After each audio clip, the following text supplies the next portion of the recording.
Good morning. Welcome to our Equity Challenge presentation. We are Los Amigos. The two problems we decided to tackle, and we decided to focus on both of these problems as we found that they were both incredibly pertinent, and we had the opportunity to discuss two incredible issues, and we decided that our focus needed to be delved into both of these. The first of which is hypersensitivity, specifically with students who are on the ASD spectrum. However, this is a problem that permeates through a lot of different issues. And hypersensitivity is something that a lot of people who are not directly in contact with students who are on the ASD spectrum are aware of. It is a condition in which students' hearing is altered, in which high-pitched sounds or incredibly startling sounds can cause panic, stress, a lack of focus, an inability to really attain attentiveness, along with low frequency sounds such as tapping of pens, chewing, even the humming of the lights can cause a real disturbance and make it incredibly difficult for those students to concentrate. Along with this, we decided to focus on bathroom accessibility. So bathroom accessibility, especially in the education building at ASU, is a major problem as the hallways are rather tight, the doorways are rather cramped, and it can make it incredibly difficult for students who are using some sort of transportation aid, such as a wheelchair, to access them efficiently. Now, we set out with a few main goals when addressing these two problems. First, dealing with accessibility, we want to ensure that students have easily and readily available access to those restrooms and are not inhibited by their source of movement. With hypersensitivity, our main goal is to increase awareness and understanding of the problem. It is a much larger problem than most people give it credit for. One of the things that is incredibly problematic, especially dealing with high schools and elementary schools, is when students are having to deal with fire drills. They are removed from the premises if they have issues with hypersensitivity, which obviously does not work in an actual emergency situation. So it was incredibly important when we set out with this problem to ensure that we were addressing that core root issue and spreading awareness so there is a concrete understanding of what is actually occurring. Now, when working with approximate timescales with that hypersensitivity, again, we're looking at around a 6-month information campaign, including trainings for staff, but also readily made information made available to students, along with any other curious individuals, in order to allow them to grasp a full understanding of the issue. In terms of full-grown accessibility, it is going to take a bit longer, as we're not just adjusting for understanding, but it does require some concrete construction. So that's around 1 to 3 years, again, hoping for that 1 year spot, but it will take longer in comparison to the other studies. Now, when we're talking about partners on ASU, people that can aid us in moving on and creating this information and promoting an actual construction project, we are talking about the ASU Disability Resource Center, which will have further specifics on what needs to be conducted, how it can be conducted, and the specific issues and locations present at ASU. Secondarily, we need a lot of the information and a lot of the accommodations need to come from the students themselves. It is incredibly important that these systems and this awareness is not being solely spread by people who are not dealing with these issues on a day-to-day basis. It needs to come from a position in which those students understand on the ground level what is occurring. Now, in terms of additional resources specifically delegated towards hypersensitivity, we're looking towards the Autism Society of America, local fire departments talking about what are the actual regulations for fire alarms. How can those emergency situations be trained for staff who have to deal with those students and help them in a emergency situation? And then again, ASU's DRC, as they'll be instrumental in spreading awareness and providing ASU accurate information. Now, moving on to resources specifically for bathroom accessibility, we're going to be communicating with school outfitters, ensuring that everything is up to standard, along with SUNDT construction, which is going to again be talking through this ASU avenues of what actually needs to be put in order so that these facilities can be constructed to the best of ASU's ability. Now, moving on to the tasks that are going to be incredibly important, getting it down to the bones of what actually needs to occur in terms of hypersensitivity training.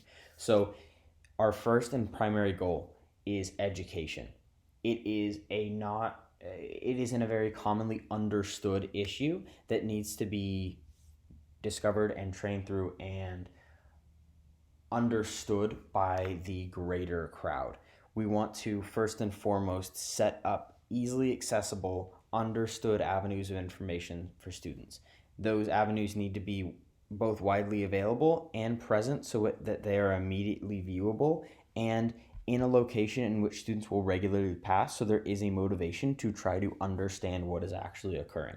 Second, we need to establish common training for staff that allows them to gain a concrete understanding of working with these students, what actually occurs beyond just a student by student basis. This needs to be something that each and every staff, or a high percentage of those staff, have a competency in case of an emergency or in case these students are switched around. Now, moving on to tasks for the bathroom accessibility. What needs to be undertaken is specific measurements for door mainframes need to be taken, as well as a assessment of all bathrooms on the ASU campus with their hallways and entrances being measured to ensure that they will meet ADA requirements and become easily accessible to those students who are having that difficulty. Now, when you're measuring the effectiveness of these two, you need to be focusing on a few main things. Specifically with hypersensitivity, it can be broken down into two main groups, which would be educator awareness and student awareness. So we would measure this effectiveness by asking a few core questions. A, did the trainings occur? And B, was there a 60% minimum staff attendance rate? Essentially ensuring that the greater majority of staff have a concrete understanding of what will occur. For student information, there needs to be widely available information made readily accessible to students, and our area awareness clubs created to allow those students who wish to create positive change to take that action. With bathroom accessibility, it is again broken down into two main groups. One is going to be a personal reflection. So that's where we're talking to our stakeholders, those students who are personally afflicted with this, and asking them, is this helping? Are we actually improving your day-to-day life? What can we do better? The second is a statistical resolution, which is solely focusing on the exact dimensions are up to standard, ensuring that each and every bathroom around ASU campus is accessible to these students. Now, when we're looking at long-lasting contribution, we have two primary goals.